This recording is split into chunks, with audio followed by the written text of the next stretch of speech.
contenido y las imágenes de este programa se difunden con fines noticiosos y de interés público. Además, los comentarios, opiniones y expresiones de sus invitados son responsabilidad exclusiva de ellos y no representan ni deben interpretarse como la opinión de este canal. En Next, nuestros periodistas y presentadores mantienen un nivel de compromiso con su audiencia, de entretener e informar de manera objetiva y con responsabilidad.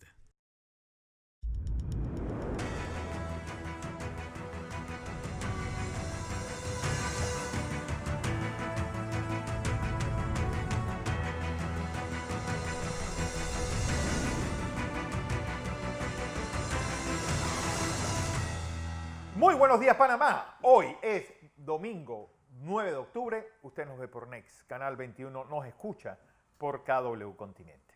Una semana que termina pues, con el tema político en la palestra. Inscripciones en el PRD, estas inscripciones realizando metas, buscando esos 200.000, y la recogida de firma por parte de los independientes. En un momento en el que pues, empieza el diálogo sin la participación de la empresa privada. También el tema del subsidio al tanque de gas y cómo esto va a cambiar el consumo de los panameños. Sorpresa en Brasil y rumbo a esta segunda vuelta el 30 de octubre. Y José Luis, ¿qué más tenemos? Buenos días, Fernando. Buenos días a todos. Y también hablando de subsidio, Fernando, el subsidio al combustible que los miembros de la mesa del diálogo por Panamá están solicitando que, como ya se va a terminar, pero se ha dicho por parte del ministro de Comercio que se podría dar una extensión de este subsidio. Ellos quieren que quede plasmado en papel y no que quede solamente en un pronunciamiento por parte del Ejecutivo. También se crea, tercer debate, se aprueba la creación del Ministerio de la Mujer, que ha sido bastante criticado en estos momentos, donde se habló tanto de hacer una austeridad. ¿Cómo va a funcionar este ministerio de ser sancionado este proyecto de ley por parte del presidente de la República, Laurentino Cortizo? Esas modificaciones también para que se intentan hacerle para recibir ese subsidio del tanque de gas de 25 libras, también está creando algunas suspicacias y algunas reacciones por parte de los panameños, y la política sigue caliente.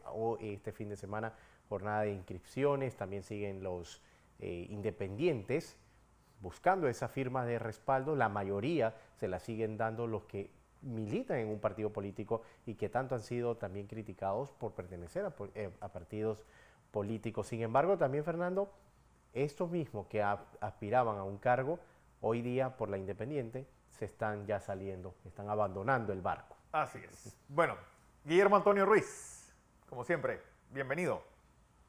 Muchas gracias, Fernando, José Luis. Espero que ustedes se encuentren bien y también los televidentes. Hay algunos temas internacionales que andan dando vueltas por ahí. Esta fue la semana de los premios Nobel.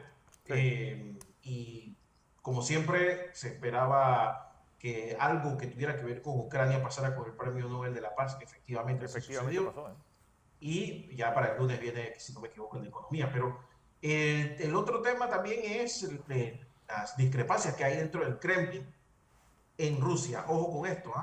El patriarca ortodoxo de Rusia le dijo a Putin que Dios lo había puesto ahí. Así que ustedes sabrán lo que viene. Así que bueno, sigue lo de Brasil con Bolsonaro y Lula. Así que hay mucho tema internacional y nacional, como acaba de decir José Luis, esta mañana de domingo. Así es. Bueno, nuestro tema de hoy tiene que ver con el fin de la moratoria y el fin de estos préstamos que fueron condicionados o arreglados durante el tiempo de pandemia. Muchos no han recuperado su trabajo ni sus ingresos que tenían por allá por marzo de 2020. Y esto, ¿cómo va a afectar el crédito? ¿Cómo va a afectar la relación cliente-banco? Y para ello tengo como invitado a Giovanni Fletcher. Él es presidente del Instituto Panameño de Estudios de Consumo, de Consumidores y Usuarios. Giovanni, como siempre, un placer recibirte. Feliz domingo y buenos días. Buenos días, don Fernando, al igual que a todas tus escuchas, a tu televidente, a todas las personas que día a día siguen Next, KW Continente. Un gran honor estar aquí. Bueno, la pregunta, Giovanni, es, ¿y ahora qué? Ahora que se levanta esta moratoria. Bueno, los caminos y los espacios que tienen los consumidores o usuarios afectados la crisis económica perenne surgida a partir y desde antes, evidentemente, la pandemia, no son fáciles, no son caminos cortos ni son caminos visibles o fáciles de recorrer. Nosotros, como parte del movimiento de consumidores de Dipadeco y Oncurepa, la Unión Nacional de Consumidores, tratamos de impulsar un discurso jurídico legislativo que diera a la luz una normativa que homologara un poco lo que ocurre a nivel de insolvencia financiera económica aplicable a los comerciantes. No se pudo. En la Asamblea Nacional duerme ya hace más de 2 años un proyecto de ley aprobado en primer debate, en segundo, en la cual buscaba darle una oportunidad, un respiro, una ventana a todos aquellos consumidores de servicios crediticios, financieros, comerciales, que producto de la muerte de un pariente, producto de la pandemia u otro tipo de cosas, la pérdida de empleo, la disminución del salario, porque muchas personas volvieron efectivamente a su puesto de trabajo, lamentablemente bajo una condición de subempleo.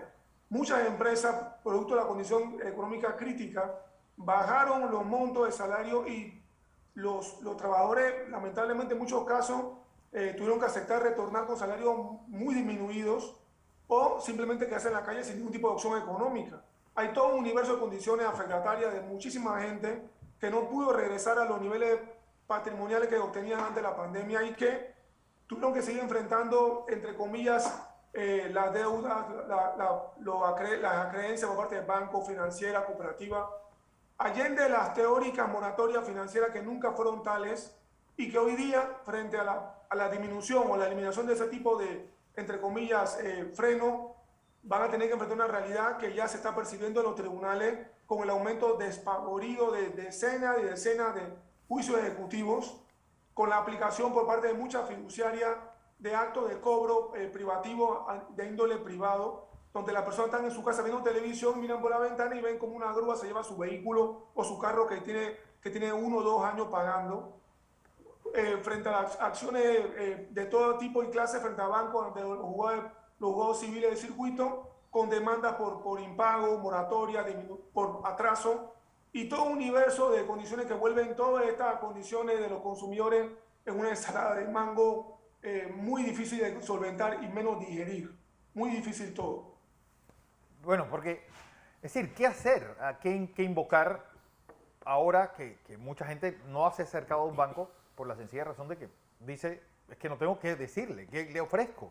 Si no he recuperado mis ingresos y he tenido que mantener pues la comida de mi familia. Sí, la gente tuvo durante todos estos años de pandemia, entre comillas, que elegir de manera muy clara entre comer y pagar deuda, entre existir y pagar moratorias. Entonces, al no haber caminos jurídicos válidos o no haber esfuerzos jurídicos legislativos finalmente aprobados que permitan que los consumidores que en buena lid desean pagar puedan, al igual que ocurre en el sector financiero, comercial, perdón, la oportunidad de redistribuir las deudas, de mandar un mensaje claro, de pagar, aunque sea poco a poco, poquito a poquito, como dicen algunos, y dar un mensaje a los acreedores que quiero pagar, pero no tengo cómo pagar, pero quiero pagar. Ese tipo de mensaje hubiese activado dentro de ese parámetro elementos que la economía nacional requiere y necesita, porque evidentemente sacar del comercio, sacar del elemento de crediticio a N cantidad de consumidores va a mermar o afectar igualmente ese caudal comercial que la economía necesita día a día para aumentar su prima y aumentar su flujo. Pero Giovanni, José Luis Ríos le saluda. ¿Van a venir que le van a quitar sus casas a las personas, sus vehículos? Se va a ver esto porque el banco a la final, o los bancos, no van a perder. Eso ya está ocurriendo lamentablemente. Si usted es esa persona, a las actas de reparto de las demandas que todavía salen en redes, en el sistema SAGJ del órgano judicial, que es virtual, va a haber toda la semana un incremento latente, sostenido de últimas semanas y meses, de demandas ejecutivas hipotecarias. Los anuncios de remate judicial publicados en los periódicos hoy día son florecientes, hay muchísimos. Dentro de este esfuerzo, lo único que ganan son las editoriales de periódicos que imprimen este tipo de edictos porque están cobrando por eso. Pero más allá de eso, la población que tiene una casa, que ha pagado hipoteca de alto nivel, lamentablemente frente al incremento inmobiliario abrupto de la última década, se están encontrando con la realidad de que después de haber pagado 5, 6, 10, 8, 9 años de hipoteca, va a perder, le van a rematar bien la casa, le hace entre comillas el apartamento, y va a tener que seguir pagando el resultado de la venta judicial, porque jamás el infinito nivel de deuda que se deriva de la demanda ejecutiva, costa, gasto, intereses y capital, va a ser solventado con el pago de bienes inmuebles que evidentemente frente al mercado pertinente inmobiliario están depreciados. Por tanto, el horizonte para mucha gente frente a la ausencia de una legislación pertinente que regule el tema de insolvencia financiera a nivel de consumo es bastante lamentable. Por ejemplo, Giovanni, pongamos otros casos. Personas que pidieron préstamo, sin embargo, no tienen una propiedad, no tienen un vehículo, por ejemplo, pueden vivir con un familiar, con su padre, el que sea. ¿Cómo va a ser el proceso para este tipo de personas? Bueno, para esta persona el proceso de cobro por parte de financiera, banco, cooperativa de crédito, etcétera, es el mismo.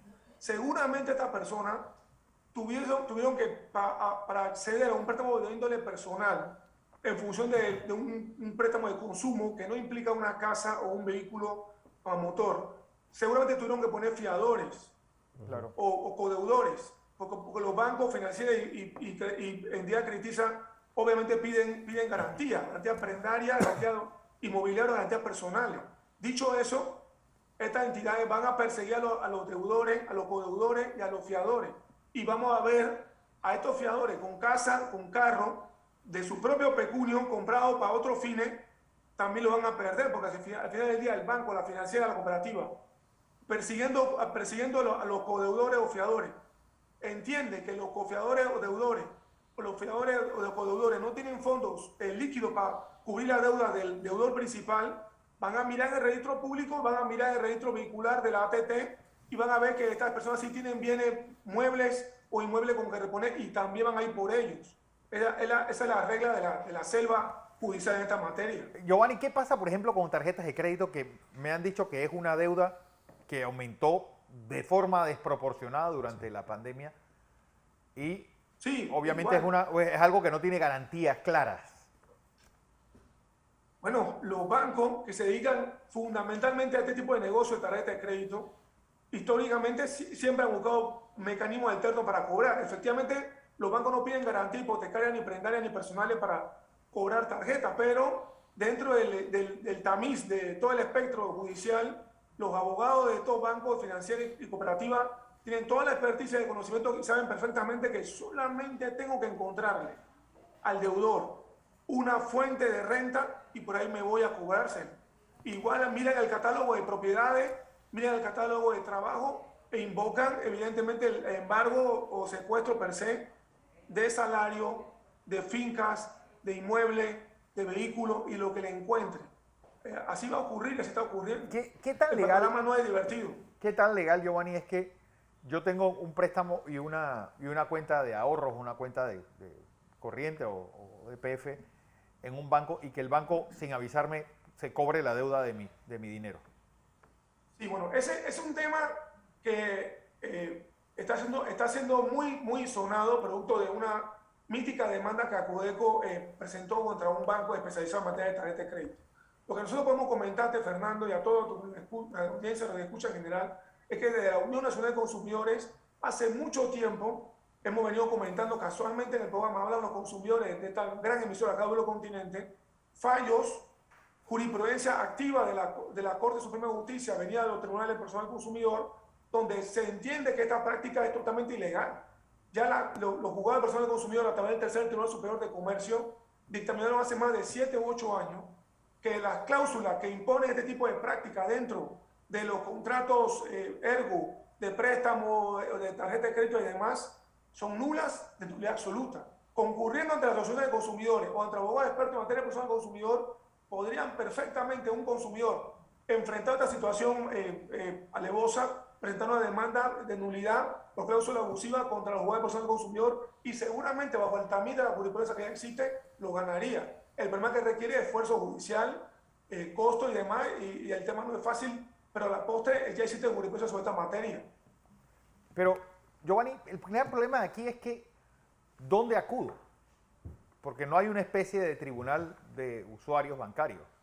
Sí, tendría que ir a un tribunal civil o presentar demandas y cosas que son onerosas. ¿Dónde hay un defensor del cliente bancario, para decirlo de alguna forma? Sí, Es bueno, en Panamá no tenemos esa suerte. la superintendencia no quien hace ese rol, hasta cierto punto. Bueno, nosotros siempre hemos criticado, entre comillas, el rol de la superintendencia de banco. La superintendencia de banco no debería tener la facultad o funciones o poderes que tiene. Aquí debería haber una entidad, evidentemente con facultades divididas, que reglamente, regule y supervise los bancos, y otra entidad que tenga la labor de, a nivel administrativo, dentro de esa vía gubernativa, de enjuiciar las malas prácticas. Inclusive, nosotros siempre hemos tenido que hacer una especie de tribunal arbitral en la cual los usuarios de servicios bancarios tuviesen una silla representada por árbitros nominados por efecto. Claro. Igual los bancos y al final el centro como ente coordinador de la superintendencia per se.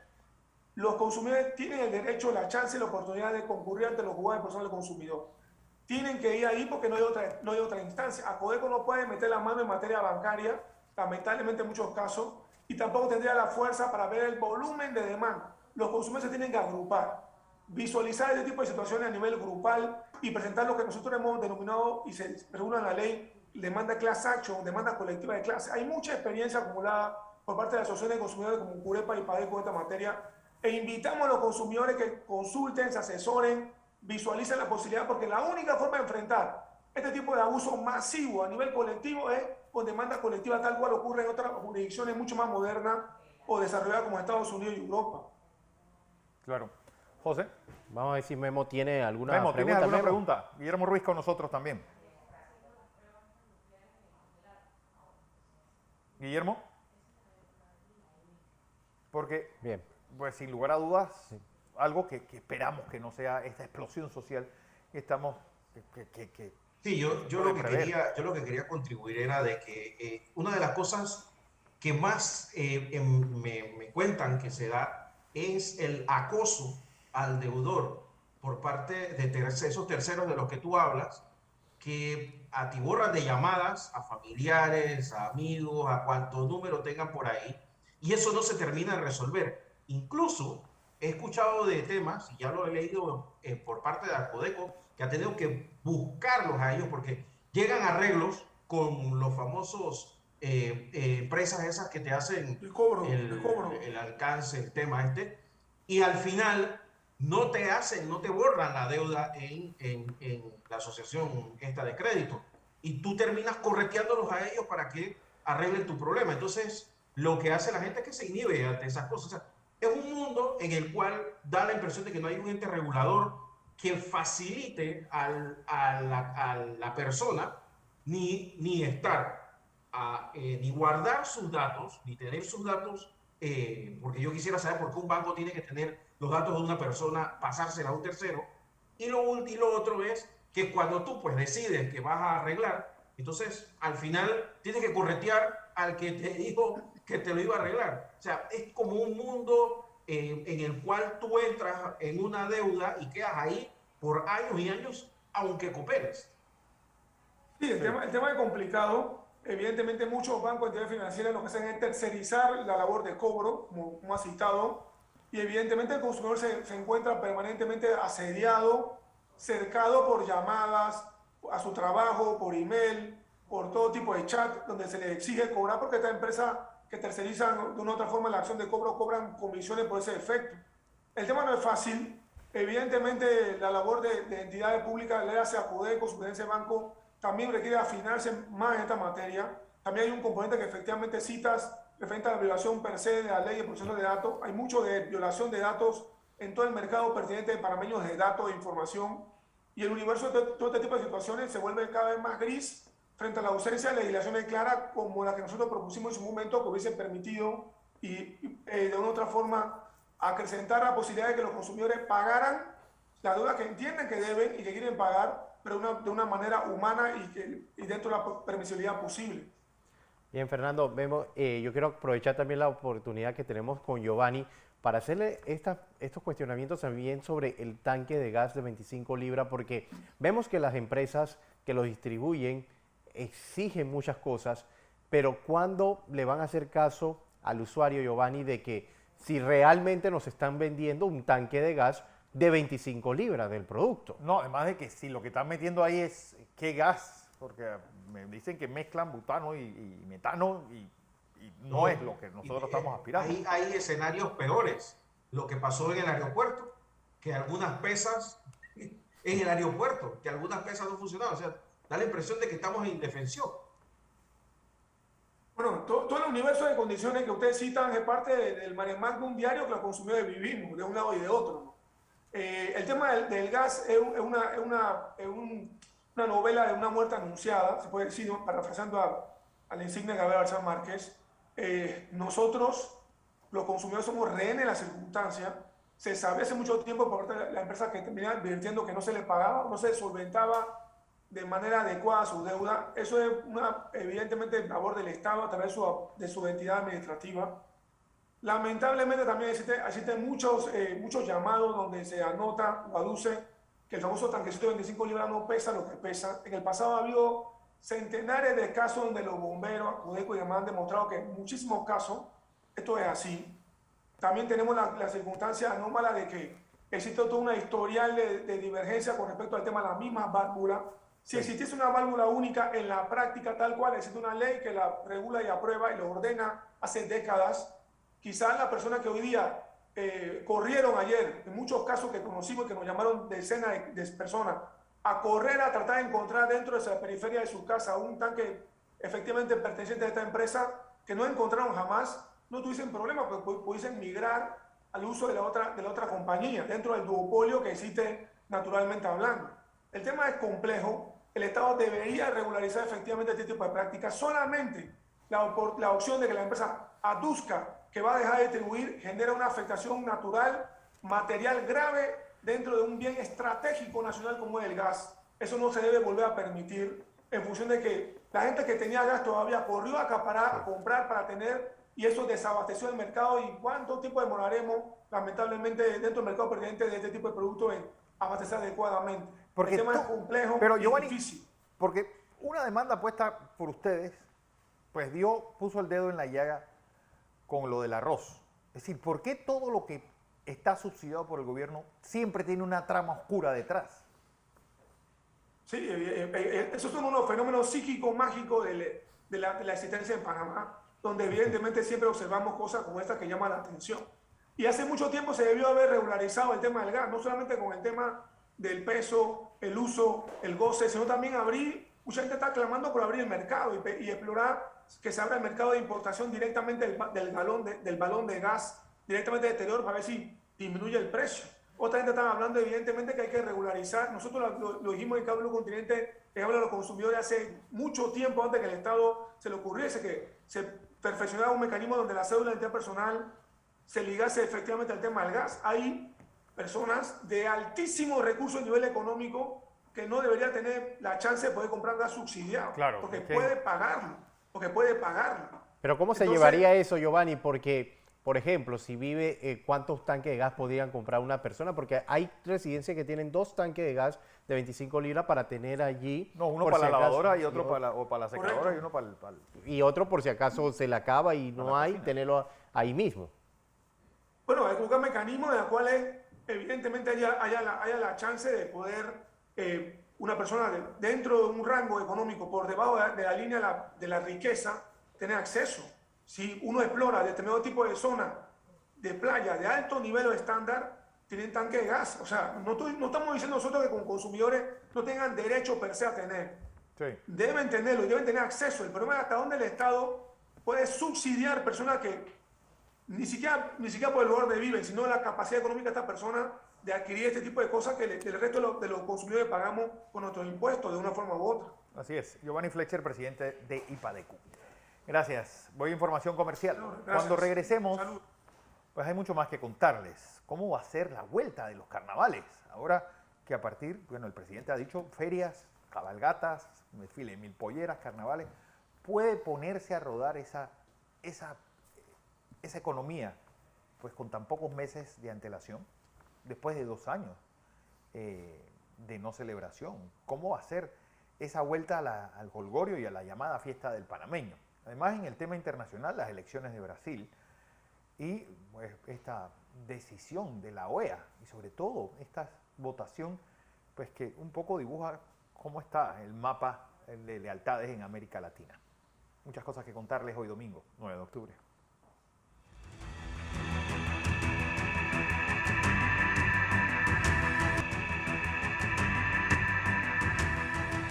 Seguimos en la presentación de Entre Líneas. Hoy es domingo 9 de octubre.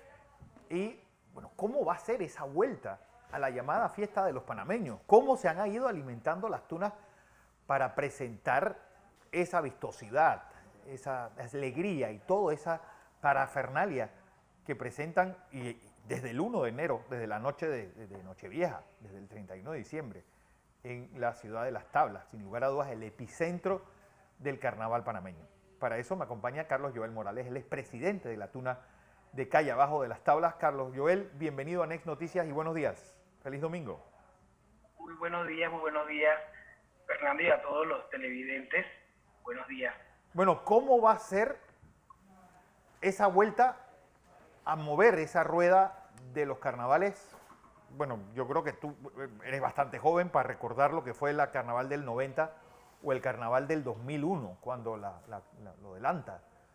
¿Cómo va a ser la organización? Que son los dos casos hasta cierto punto similares de la situación actual. Así es, un carnaval del retorno, Sí. porque esta vez ya ha habido 2 años de ausencia. En el 65 fue que se retornó también, porque Sí. cuando en 1964 se dieron los disturbios del 9 de enero, pues también fueron suspendidos los carnavales. Para aquel entonces no habíamos nacido, pero ya para el 90 y el 2000, por la invasión y por el fenómeno del antivirus, respectivamente, también hubo 1 año de ausencia, pero esta vez ha habido 2 años de ausencia Sí. debido a la pandemia. Así que esta vez va a ser, pues me imagino que fue un éxito, porque los panameños gozamos mucho el carnaval, así que, bueno, te imaginas cómo será esa efervescencia para el 17 de febrero, que es cuando inicia este calendario festivo del verano panameño. Bueno, ustedes básicamente se la jugaron, porque a pesar de que no había un anuncio oficial, no dejaron de hacer actividades, pero pues ¿cómo va a ser esa actividad? Porque no sé si se ha logrado recolectar el 100% de lo que le recolectaban año tras año. ¿Cómo van a ido las finanzas, que al final es lo que mueve el carnaval? Así es, nosotros iniciamos poco a poco, ¿verdad? Vamos de menos a más, porque lo teníamos pues la certeza de la realización del carnaval. Complacidos con el anuncio del presidente de la República la pasada semana de que oficialmente pues se va a celebrar el carnaval, obviamente se reactiva la programación y la recaudación de fondos, que dicho sea de paso no ha sido nada fácil por la difícil situación que nos encontramos en este momento, luego de semejante situación pues mundial. Ha repercutido mucho, pero igual, bueno, el entusiasmo, la alegría, la camaradería y la unidad de la Tuna de Calle Abajo de Las Tablas se encuentra activa. Los fondos obviamente están siendo muy difíciles de recaudar, Sí. pero el entusiasmo y la alegría del pueblo tableño está permanente. Pero ¿quién va a ser la reina? ¿La que iba a ser en el 2021 o hay una nueva reina que es escogida para el 2023? Ok, las tunas nunca oficializamos las reinas, así que nadie supo quién iba a ser la reina del 2021 ni del 2022, porque nunca se hicieron públicas los nombres de las chicas. Hasta este momento que se revelaron pues los nombres en ambas calles de cuál sería la niña que preside los carnavales, cada una en su tuna. Así que no hubo reina en el 2021 anunciada. Carlos, les saluda José Luis Ríos.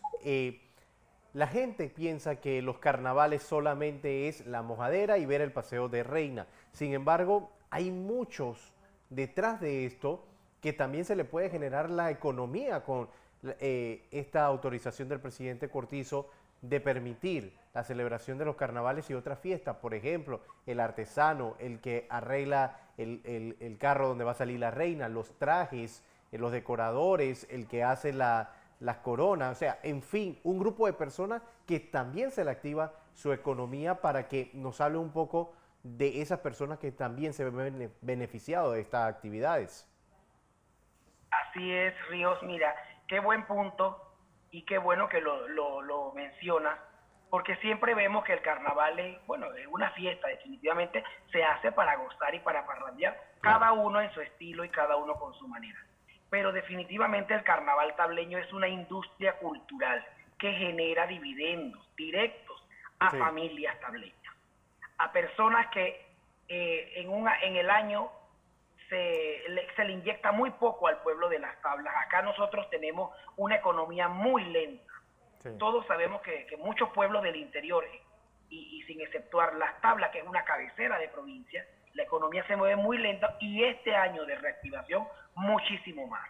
Por eso reitero nuestras complacencias con el anuncio oficial del señor presidente Cortizo, donde oficializa pues la realización del carnaval. ¿Por qué? Porque ya ahorita se acaba de activar, la semana pasada se nos activó todo, la gente comenzó a hacer espacios para trabajar, soldadores, transporte, para todo el tipo del engranaje y la logística que nosotros tenemos que manejar durante el carnaval, montaje, desmontaje, la logística, el eléctrico, el celador, un montón de tecnicismos que a veces no vemos y pensamos que el carnaval es solo el desorden, que lo es, claro, porque, parte. como lo dije al inicio, cada uno parrandea, ¿verdad? Pero también el carnaval es arte, es logística, es organización y también es parte de la economía del tableño. Miren, nosotros conversábamos con amistades y familiares pues que siempre alquilan sus casas, ponen sus puestos, sus fondas, o ponen un negocio durante la fiesta del carnaval donde hay mucha gente, y nos comentaban que siempre le echaban algo a su casa, hacia la cerca, un anexo, claro, ponían el cielo raso, debido al ingreso que se da en estos 5 días de carnaval. Estos 2 años no se pudo hacer nada. Entonces a veces es muy bueno conversar sobre estos temas, porque es muy distinto cómo ve el tableño el carnaval, ¿verdad? Y cómo lo ven nuestros visitantes, o a veces muchas personas dicen, ay, estos tableños nada más pasan pensando en carnaval. Pues sí, mire, pasamos pensando en el carnaval, porque además de que nos genera alegría y muchas cosas, también nos genera divisas y economía en un pueblo donde en el año no pasa nada. Y eso es muy importante recalcarlo. Aquí hay una mano de obra muy valiosa, usted lo mencionó, sí, los artesanos. Sí, es que ¿cuántas camisillas nos quedaron plantadas? El que hace cutarra, el que hace sombrero, el que hace zapatos de pollera, se quedó sin hacer nada, y es que la fiesta tampoco es que es malo. Carlos, hacia eso iba. ¿Han hecho un cálculo de cuántas personas y realmente cuánto representa en ingresos el Carnaval de las Tablas? Solo las tunas, para que tengamos una idea de la gestión que hacemos las 2 tunas. Aquí estoy hablando como tableño, yo soy calle abajo de las Tablas, pero el mérito es para las 2 tunas que trabajamos para acá. Las 2 tunas, que somos sociedad civil organizada, le inyectamos con lo que recaudamos al pueblo de las Tablas más del $1.000.000 en nuestras actividades. Porque las 2 tunas, calle arriba y calle abajo, brindamos y tratamos de que el 80% de lo que nosotros recaudamos se quede en las tablas, en vestuario, en la confección de estructuras, porque no solamente es la lentejuela, la pluma, lo que brilla, y lo que va debajo que me sostiene las niñas, la estructura que me hace un soldador, los ebanistas, los que cortan el playwood, los que me chequean las llantas del carretón, del chasis, de donde van los carros con la parte mecánica, ¿verdad? El luminotecnio. Todas estas profesiones multidisciplinarias son contratadas, la mayoría del pueblo de las tablas. La pirotecnia, los efectos especiales se fabrican en su mayoría en las tablas. Obviamente ya todo lo que es el vestuario, casi todo el vestuario, se fabrica en las tablas. Entonces nosotros solamente inyectamos directamente más del $1.000.000, las tunas, sin lo que inyecta la fiesta. La realización de la fiesta es otra inyección económica que impacta no solo al distrito de Las Tablas, sino que impacta a la región de Azuero, y se calcula que supera los 30 millones. Wow. En estudios de años anteriores, del 2015, 16 y 17, el estudio superaba los $30 millones para la región de Azuero. Imagínense dónde invierten 30 millones en el año en esta zona donde, como lo dije al inicio, se mueve todo muy lento. Por eso el carnaval es muy apreciado por muchos sectores. y visto desde la economía y desde la empleomanía, es era necesario hacer este anuncio de que sí iba a haber carnaval, porque se activa, ya uno comienza a proyectar. El carnaval no se hace de diciembre a enero, ya se está haciendo. Ya se está haciendo. Es decir, va a haber una presentación con todo ese lujo, con todo ese esplendor, el 31 de diciembre. Si Dios quiere, estamos preparando, por supuesto, el Año Nuevo Tableño, que es tradicional desde la década del 60, recibir el año en el Parque Porras, al son de la murga y al son de los tamboritos, y con la reina saliente y la reina entrante, ¿verdad? La reina que decide su año de reinado y la reina que recibe el año, y por supuesto la alegría de las tunas que salimos al parque a parrandear y a recibir las 12, porque ya es como lo que llamaban la izada de la bandera, ¿no? Sí. Acá en las tablas se hace desde el 1 de enero, la madrugada, y el 1 de enero pues hay culeco, tradicionales mojaderas en el Parque Porras, así que desde ya le estamos adelantando para que se vayan preparando. Así, oye, igualmente, ¿cómo algo que siempre me ha llamado la atención, las tonadas se hacen cuando ustedes saben quién es la reina? Es decir, ¿se va preparando ahora que ya se sabe que hay carnaval, o ya son tonadas que vienen preparándose y solamente hay que cambiarle un par de letras a esa tonada? Es decir, ya las tonadas están listas. La tonada es el elemento picaresco del carnaval, claro, el elemento de la mofa, ¿no? Que demarca o denota más la rivalidad entre los barrios que desde la época colonial existe. Entonces sí, eso de los cantos van surgiendo espontáneamente, por eso es que esta fiesta es folclórica, en ese sentido de las tonadas, porque las tonadas salen espontáneas del pueblo, no tiene autor. Entonces se va dando durante el año sucesos que van poniendo en destaque situaciones y personalidades, ¿no? De las calles contrarias, y de ahí entonces surgen los versos, la copla, que se canta entonces en tiempos de carnaval. Bueno. Carlos, ¿van a participar del toponazo, el Calle Abajo? La tuna de Calle Abajo ya tiene su calendario festivo, y nuestras actividades grandes vienen para las fiestas patrias, el 3 de noviembre, y el 4, y el día 7 y el 19. Así que tenemos un noviembre bien patriótico y bien festivo, así que estamos copados con noviembre. Así que esta vez le metimos más empuje a las fiestas patrias. Bueno. En el barrio Punta Fogón. Así es, así que no se pierdan. Hay carnavales en las tablas, y un carnaval que va a tener la calidad de todos los años. Y sobre todo Calle Abajo, don Carlos. Así es, Calle Abajo, la tuna con clase, la cuna de la mujer bonita. Así es. Bueno, José. Información comercial, Fernando. Cuando regresemos vamos a estar haciendo el análisis del mundo. ¿Qué está ocurriendo? ¿Qué puede ocurrir también en Brasil luego de estas elecciones? Este y otros temas internacionales cuando estemos de vuelta.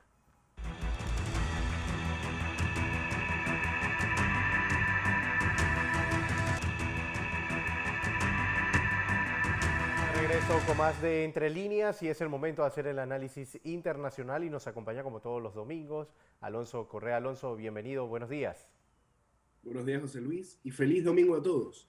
Y bueno, esta semana pues, ha habido noticias, han habido situaciones que están cambiando el rumbo de la geopolítica mundial, pero que se han contenido pues, en gran parte en el bloque este. Desde Ucrania, esta nueva entrada de soldados movilizados, reclutamiento obligatorio que llamó el gobierno de Putin, que buscaba pues, conseguir 300.000 soldados entre las zonas de Siberia, que era lo que estaba buscando para no causar más protestas en las grandes ciudades como Moscú y San Petersburgo, ya están empezando a llegar y a practicar cerca del frente en Jersón. Hay que ver cómo estas nuevas integraciones de reclutas van a afectar el avance ucraniano, que pues ha recuperado mucha parte del terreno perdido en esta zona sur y este. Jersón, más que nada, es una ciudad bastante importante que ya está muy cerca del frente de combate, y hay que ver estas integraciones. También ciudades como Kharkiv, que ya ha sido completamente recuperado, Sumy y Zum, ya estamos viendo que lo que se está buscando, o el modelo estratégico ucraniano, es crear una pinza, encerrar a las fuerzas rusas y acabar con ellos pues de una manera, pues, el Kessel, la estrategia Kessel alemana, un hervidero, crear rodearlos y pues llevarlos hacia la extinción, aplastándolos como una pinza. Hay que ver también qué es lo que sucede con la planta nuclear de Zaporilla, que Rusia ya ha dicho que va a pasar a ser parte de los bienes estatales, a pesar de que la planta de Zaporilla ahora mismo está bajo control ucraniano. Hay que ver también pues, este frente en Zaporilla, en el norte de Crimea, cómo va avanzando, porque se está viendo que el ejército ruso se está replegando y pues quedan pocos puentes habilitados para mover la cantidad de material y de soldados que tienen. Así que estas semanas muy posiblemente sean bastante importantes para saber hacia dónde, hacia qué lado se va a mover el curso del conflicto. Hablando de conflicto que se reanudó después de los tratados de paz, es el de Armenia y Azerbaiyán, que ya hace poco salió un video de fuerzas azeríes pues, cometiendo crímenes de guerra, fusilando a soldados armenios desarmados, de rodillas y a quemarropa. Hay que ver si es que la Unión Europea, Alemania, Bélgica, Francia, hacen algo, por lo menos dicen algo, porque hay que recordar que el gas azerí está siendo uno de los más importantes después de la ruptura del suministro de gas ruso. Y esto también viene dado el abandono casi total de Rusia a Armenia, que Armenia es parte de la OTSC, la Organización del Tratado de Seguridad Colectiva, una especie de OTAN entre ex repúblicas soviéticas que se está viniendo abajo. Tayikistán y Uzbekistán están liados a tiros. Kazajistán está buscando la manera de deslindarse de Rusia, buscando rutas para comerciar con Europa a través de gasoductos y de oleoductos por Azerbaiyán. Y está Armenia completamente abandonada a su suerte frente a las fuerzas mucho más modernas y mucho más avanzadas de Azerbaiyán. Ese conflicto pues, está siendo opacado por la guerra de Ucrania, pero es igual de importante, igual de importante y que va a repercutir en el continente europeo debido al gas azerí. Además de esto, uno de los aliados de Rusia y que dice que Estados Unidos está detrás de esto, Irán, muchos de los drones que están siendo utilizados por el gobierno, por el ejército ruso en Ucrania son iraníes, está sufriendo varias semanas de protestas que ya tienen más de 90 muertos. Hay que ver cómo se solucionan estas revueltas, lideradas en gran parte por estudiantes y por mujeres que se rehúsan a utilizar el velo. Hay que ver cómo el ayatolá y el gobierno de Irán tratan de solucionar el asunto sin seguir asesinando a aquellas que protestan. Y hablando del conflicto ruso, conflicto tanto de la OTSC y de la guerra de Ucrania, ya Biden pues está dando las alarmas porque parece que la alerta nuclear es más seria de lo que se creía. Y China, uno de los pocos aliados que le quedan a Rusia después del desastre de la invasión a Ucrania, ya ha dicho que la utilización de armas nucleares pues, no va a ser apoyada de ninguna manera. Hay que ver cómo este oso arrinconado que es Rusia va a responder tanto al apoyo que está recibiendo Ucrania de la OTAN como pues, el rechazo que está surgiendo por la posible utilización de misiles balísticos, misiles nucleares de largo alcance para tratar de mantener a raya a la apabullante fuerza ucraniana que está pues, comiéndose al ejército ruso desmoralizado y sin casi combustible, que sí. Pues este otoño parece que se les va a hacer bastante largo. Vamos a continuar el análisis en el estudio. Bueno, porque Memo, ¿cómo se explica pues, que las encuestas hayan fallado tanto con Jair Bolsonaro? Alguien que por lo que se decía de aquí, era un presidente ya al borde del knockout y no solamente queda, 6 millones de votos en Brasil son muchos votos, 6 millones de votos de Lula, sino que su movimiento gana el Congreso y el Senado. Te lo pongo peor aún. ¿Cómo se explica que no solamente haya ganado el Congreso, sino que haya triplicado la cantidad de escaños en el Congreso?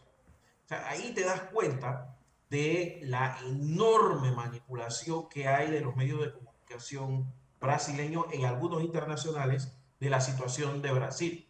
Pero manipulación sin ningún asco, porque es que hay mucho de por medio. Primero que todo, sí es verdad que tú le puedes achacar a Bolsonaro que no fue un gobernante muy efectivo a la hora de controlar el COVID-19, pero pues búscame a alguien que lo haya hecho bien. 2 o 3 por ahí que quizás ahí más o menos lo pueden haber logrado.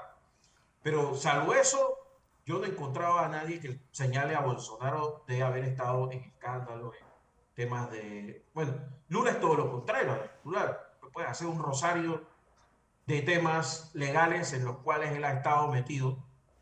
Y hay mucho de por medio, hay mucha gente que necesita tapar cosas y Lula es la persona llamada a hacer eso. O sea, detrás de Lula no solamente hay grupos de izquierda, también hay grupos de derecha muy importantes en Brasil. Recordemos que Brasil ha tenido históricamente una multiplicidad de partidos del centro, de la izquierda, de la derecha, religiosos, no religiosos, incluso partidos de militares como el PSDB, que todavía tienen algún peso y que de alguna forma algunos han respaldado a Lula a través de sus vicepresidencias. Entonces, ni siquiera es que solo el Congreso, también el propio Senado, incluso muchos gobernadores que se pensaba que no iban a tener ninguna posibilidad, salieron electos y salieron electos algunos respaldados por el Partido Liberal de Bolsonaro en primera vuelta. ¿Dónde está el feudo, los feudos de Lula? En las poblaciones donde hay más analfabetismo, en las áreas amazónicas, en algunas áreas del centro de Brasil.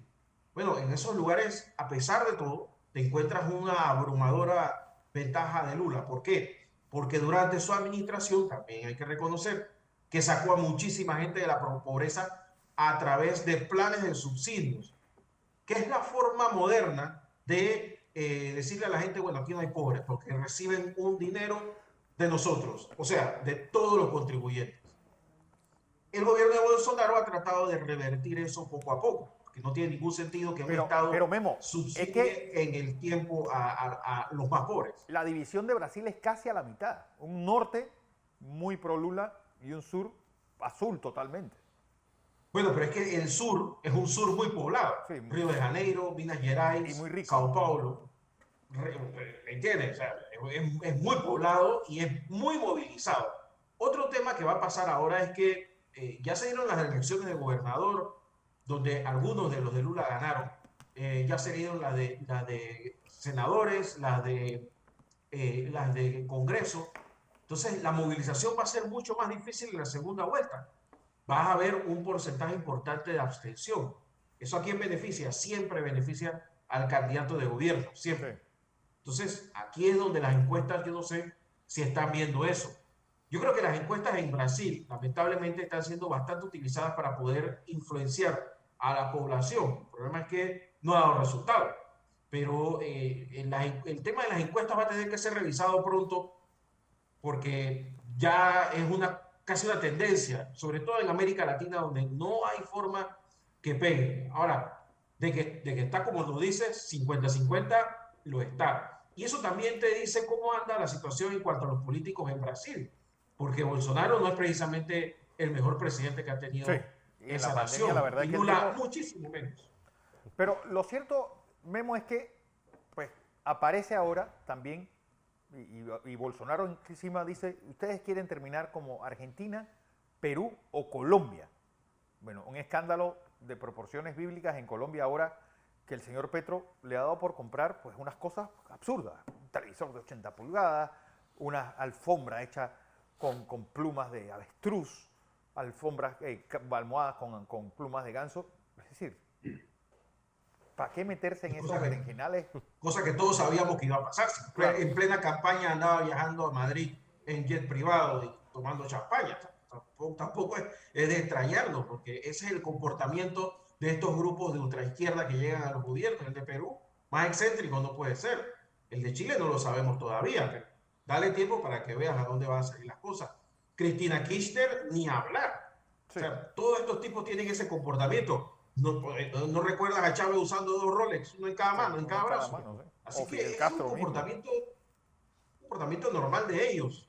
Deja que llegue Lula, si es que gana, a la presidencia para que vean. Se va a vestir también de diseñador. O sea, son expertos, esta gente del Foro de Sao Paulo, son expertos en engañar a los pueblos. Y cuando no los logran engañar, como por ejemplo, como sucedió en Ecuador, entonces tú ves que cada semana y media hay un motín en una cárcel, hay un problema social en algún lugar, se le ocurre a algún grupo indígena pedir algo a la brava. Entonces es muy agresivo lo que está sucediendo. Desde Europa nos venden que la ultraderecha se está apoderando del mundo. Pues yo creo que hay poco de eso y mucho de cortina de humo para avanzar desde América Latina en esta agenda de ultraizquierda que se está instalando con el contubernio de medios de comunicación, de empresas demoscópicas y por supuesto de mucho dinero internacional.